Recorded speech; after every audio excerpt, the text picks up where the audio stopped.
Good morning, students. I hope you all are good.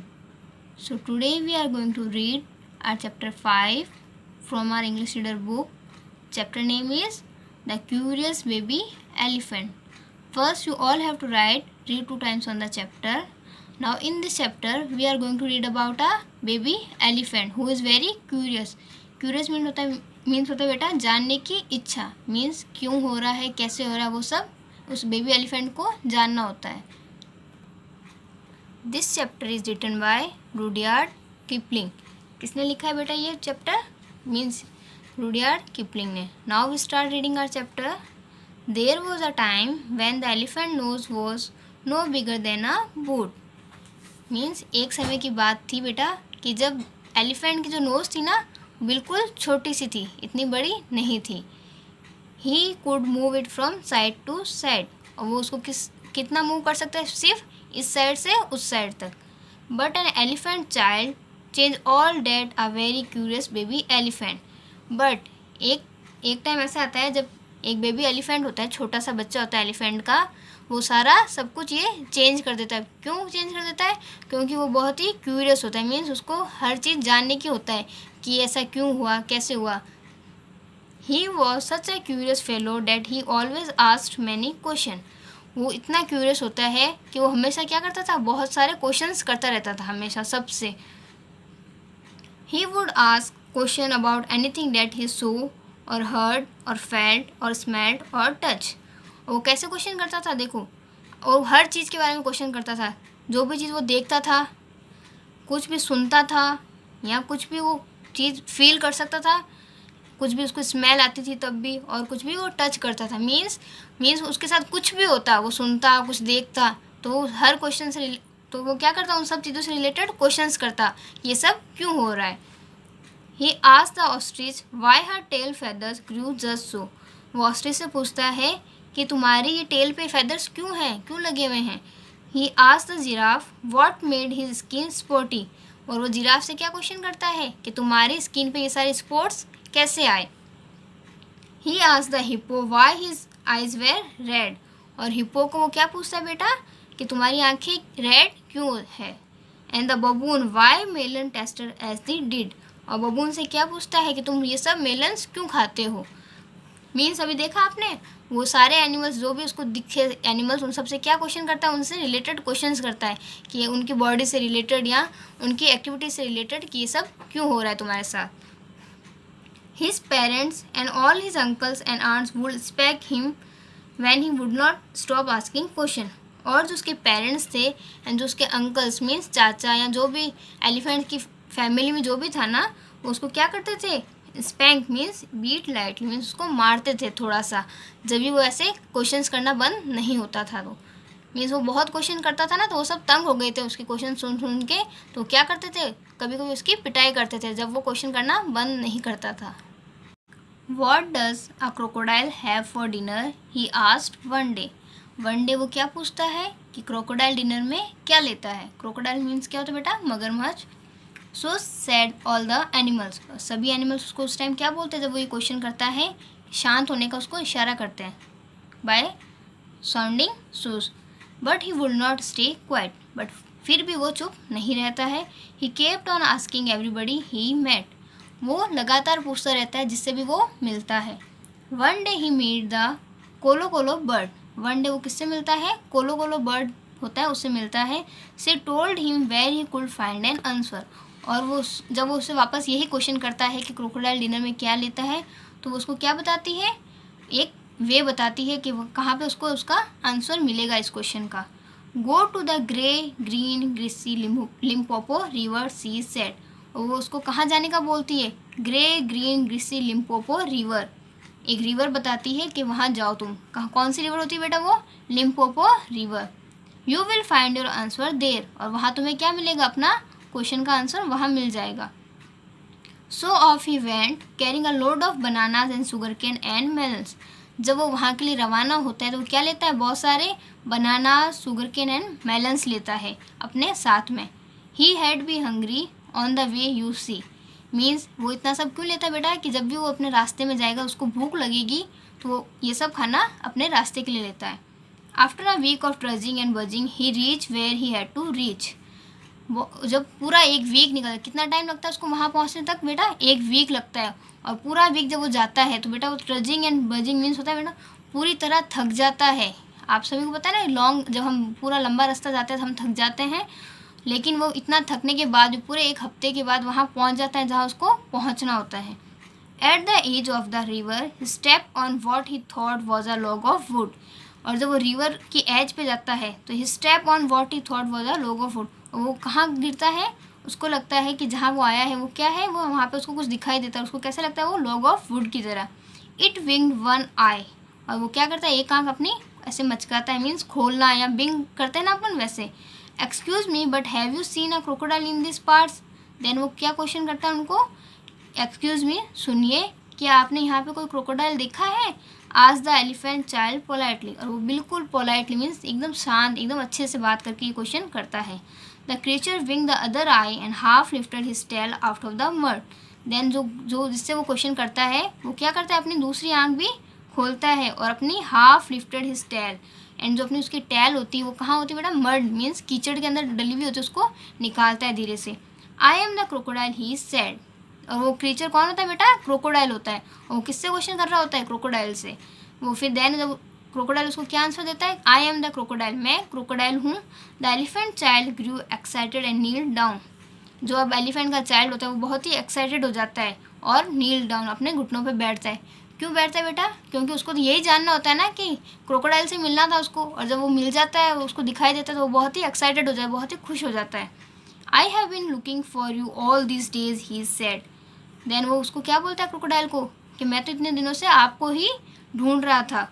Will you please tell me what you have for dinner. क्या अब आप मेरे को बताओगे कि आप डिनर में क्या लेते हो? Splash went the crocodile tail back into the oozy mud. Then वो क्रोकोडाइल अपनी वापस टेल को कहाँ डालता है बेटा? ओजी मड मीन्स पानी के कीचड़ में। Come nearer little one, come nearer and I will whisper said the crocodile. वो उसको बोलता है पास में आओ बेटा, पास में आओ। उसको एलिफेंट को से बोलता है कि मैं तुम्हें बताता हूँ कि मैं क्या लेता हूँ डिनर में। The elephant child put his head down close to the crocodile musky tusky की माउथ। देन जो एलिफेंट का जो बच्चा होता है वो अपनी हेड को कहाँ लेके आता है? बिल्कुल क्रोकोडाइल के मस्कीटस की माउथ के एकदम पास में लेके आता है। अभी मस्कीटस की मीन्स क्या होता है बेटा? मीन्स बहुत ही, आपने सभी ने देखा है क्रोकोडाइल के तीत बहुत ही बड़े बड़े होते हैं, तो बहुत ही स्मेल कर रहा होता है उसका माउथ, वहाँ से वो उसको अपनी हेड के पास लेके आता है। And the crocodile caught him by his little nose. और क्रोकोडाइल क्या करता है बेटा? उसको कॉट मीन्स पकड़ लेता है उसकी छोटी सी नोज को। I think said the crocodile and he said it between his teeth. वो बोलता है क्रोकोडाइल, मैं ये सोचता हूँ। और ये जब बोलता है तो कहाँ होता है? उसका अपने उसके टीथ के बीच में डाल देता है उसके हेड को। Like this I think today I will begin with you elephant child. Then अभी क्रोकोडाइल उसकी नोज़ को, जो उसकी नोज़ होती है उसको अपने टीथ के बीच में डाल के क्या बोलता है कि मैं ये सोचता हूँ कि आज तुम ही मेरी स्टार्टिंग हो खाने की, डिनर की मीन शाम के।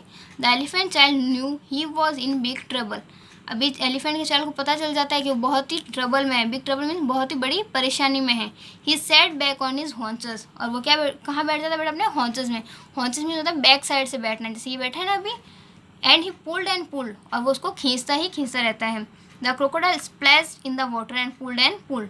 वो उसको पानी उस पर गिराता रहता है और उसको अपनी तरफ खींचता है। Both of them pulled and the elephant nose kept stretching and stretching. दोनों एक दूसरे को खींचते रहते हैं अपनी, तो वो इधर खींचता है, वो अपनी तरफ खींचता है, और इससे क्या होता है? एलिफेंट जो नोज़ है वो बहुत ही स्ट्रेच मीन्स बड़ी बड़ी होती जाती है। At last the crocodile let go. और लास्ट में क्या होता है? क्रोकोडाइल उसको छोड़ देता है। Fell the elephant right on his big broad back. और एलिफेंट कैसे गिरता है? अपनी बैक की साइड गिर जाता है। ही लुक एट हिज नोज। और वो क्या करता है बेटा? अभी अपने नोज़ को देखता है। He could not see where it ended. अब उसको पता ही नहीं चल रहा है कि उसकी नोज़ कहाँ ख़त्म हो रही। मीन्स जब वो एक दूसरे की नोज़, जब वो क्रोकोडाइल उसकी नोज़ को खींचता है ना जोर से, तो उसकी नोज़ कैसे हो जाती है? बहुत बड़ी हो जाती है एकदम से। अब उसको पता ही नहीं चल रहा है कि उसकी नोज़ कहाँ फिनिश हो रही है। It was long, so long he could swish it around. अब उसकी नोज़ क्या बेटा? बहुत ही बड़ी हो गई है, और वो क्या कर सकता है? उसको आसपास में भी हिला सकता है। But it hurt him awfully. और जब वो इधर उधर आसपास उसको हिलाता है तो उसको क्या करती है? हर्ट करती है। So he wrap the nose in cool banana leaves and waited for it to shrink. Then वो क्या करता है? अपनी नोज़ को कहाँ रैप करता है बेटा? बनाना लीव्स के अंदर, बिल्कुल ठंडा बनाना लीव्स होती है वहाँ उसको रैप करता है and waited for it to shrink, और वेट करता है कि वो उसकी नोज़ हिलके, या उसे लगता है कि इसकी नोज़ गिर जाएगी कि इतनी बड़ी मेरी नोज़ तो थी नहीं। He waited and waited but nothing happen, वो बहुत देर तक वेट करता है बट कुछ भी नहीं होता है। He could still Swiss it all around, वो अभी भी उसको क्या करता है बेटा, पूरी तरह अपनी नोज़ को इधर उधर हिला सकता है। At the end of the third day a fly came and stung him on the shoulder and before he know what he was doing he lifted up his trunk and hit that fly dead with the end of it. Then वो इतने 2 days तक wait करता है, और third day पे क्या होता है बेटा, एक फ्लाई मीन्स मक्खी आती है और उसके शोल्डर पे बैठ के उसको काटती है। And before he knew what he was doing, उसको पता चलता है कि वो क्या कर रही है, उससे पहले वो क्या करता है, अपनी ट्रंक मीन्स अपनी ये जो होती है ना सूंड को पीछे की तरफ गिराता है, मतलब मारता है उस पर, और उससे क्या होता है, फ्लाई उसी टाइम मर जाती है। Hmm he said to himself, then वो अपने आप को क्या बोलता है, हम का साउंड निकालता है। This seems to be useful thing, then अभी वो क्या सोचता है एलिफेंट कि ये तो यूज़फुल थिंग है। लाइक अभी इतने दिन तो वो परेशान था ना अपनी नोज़ से कितनी बड़ी हो गई, लेकिन जब उसको फ्लाई को, जब उसे बिना पता चले वो जब फ्लाई को मार देता है तो उसको क्या लगता है, ये तो एकदम यूज़फुल थिंग है। He felt better now and hungry too, अभी उसको क्या फील होता है बेटा, बेटर फील होता है, और उसको क्या लगती है बेटा, भूख भी लगती है। He put out his long nose and plucked a large bundle of grass, dusted it clean against his forelegs and stuffed it into his mouth. Then अभी वो क्या करता है, अपनी ट्रंक का कहाँ यूज़ लेता है बेटा, वो अपनी लॉन्ग नोज़ को यूज़ लेता है और क्या प्लग करता है, pluck a large bundle of grass, बहुत सारी ग्रास को प्लग करता है। Dusted it clean against his forelegs, उसको साफ करता है एकदम, and stuff into his mouth, then अपने मुंह में डाल देता है। He found that he could easily pluck the fruit of the tree instead of waiting for it to fall. अभी उसको क्या लगता है कि इसकी तो ये सूंड जो ट्रंक होती है बहुत ही यूज़फुल है, अभी उसको वेट नहीं करना पड़ेगा कि प्लांट्स नीचे गिरे, फ्रूट्स नीचे गिरे तब वो खाए, अब वो अपनी इस ट्रंक के नोज बिग लॉन्ग नोज से उसे तोड़ सकता है अपने आप और ले सकता है। He was happy that his nose was turning out to be quite useful, अभी वो बहुत खुश होता है कि उसकी जो न्यू नोज़ है, जो नई नोज़ आया उसका, वो बहुत ही अच्छा यूज़फुल है। He went back to his family and had a jolly time spanking his brother and sister with his new trunk, अब वो अपनी फैमिली में वापस जाता है, उनके साथ बहुत ही इंजॉय करता है, spanking his brother and sister with his new trunk, और अपने न्यू ट्रंक से क्या करता है, अपने छोटे भाई बहनों को थोड़ा थोड़ा मारता भी है। When the other elephants could bear it no longer, they all went to the crocodile to get new noses just like his. तो अब बाकी जो सारे एलिफेंट्स होते हैं उनकी जो नोज़ होती है वो इतनी लंबी नहीं होती, तो सब क्या करते हैं बेटा, क्रोकोडाइल के पास जाते हैं to get his new noses just like his. Baby elephant की नोज़, उनको सबको कैसी एलिफेंट नोज़ चाहिए, अपनी बेबी एलिफेंट की तरह, तो वैसे ही नोज़ पाने के लिए वो सब कहाँ जाते हैं, क्रोकोडाइल के पास जाते हैं। So thanks to the very curious elephant child, all the elephants today have long trunks. Then हम अब किसे थैंक्स बोलेंगे, उस क्यूरियस बेबी एलिफेंट को थैंक बोलेंगे, जिसकी वजह से आज सभी एलिफेंट्स की क्या है बेटा, लॉन्ग ट्रंक्स है, लॉन्ग नोज़ है मीन्स सबकी। तो हमें किसको थैंक्स बोलना है, उस क्यूरियस बेबी एलिफेंट को, जो हमेशा क्या करता रहता था, क्वेश्चंस करते रहता था। हमें हमेशा यूज़फुल क्वेश्चंस जो हमारी नॉलेज को बढ़ाए वैसे क्वेश्चन हमें पूछते रहना चाहिए, मीनिंगफुल क्वेश्चन। ऐसा मीन्स नहीं है कि आप बिना मतलब के क्वेश्चन करते रहो, जो क्वेश्चंस हमें हेल्प करते हैं वो हमें क्वेश्चंस पूछते रहना चाहिए। सो दिस चैप्टर इज़ ये चैप्टर कहाँ से लिया गया है, adapted from the elephant child करके एक स्टोरी है, वहाँ से इस पार्ट को लिया गया है। So now your chapter is completed here, you all have to read this chapter 2 times at your home. Okay students, bye for now, take care.